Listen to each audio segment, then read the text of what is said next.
becerileri için yapıyoruz. Evet. Gençlere. Abi İngilizce. Tamam.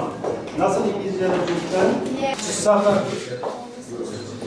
Yüreğir Bilim Sanat Merkezi bünyesinde robotik kodlama atölyesi, müzik atölyesi ve ses kayıt atölyesi, görsel tasarım atölyesi, dijital tasarım atölyesi bulunmaktadır. Yüreğir Bilim ve Sanat Merkezimizin ilçemize, Adana'mıza ve ülkemize hayırlı uğurlu olmasını temenni ediyor. Hepinize saygılar sunuyorum. Devletimizin bütçesi içerisinde en fazla kaynak eğitime son 10 yıldan beri ayrılmaya başladı. Hedefimiz 520 bin civarındaki ilimizdeki öğrencilerin tamamını dijital okuryazar yapmak. Bunun için çaba gösteriyoruz. İnşallah ilimizde kodlama eğitimi yapılmayan okul kalmayacak. Bu eğitimle buluşmayan inşallah öğrencimiz de kalmayacak. Ve bugün itibariyle 360 bine yakın öğrencimiz de artık kodlama eğitimi almaya başladılar.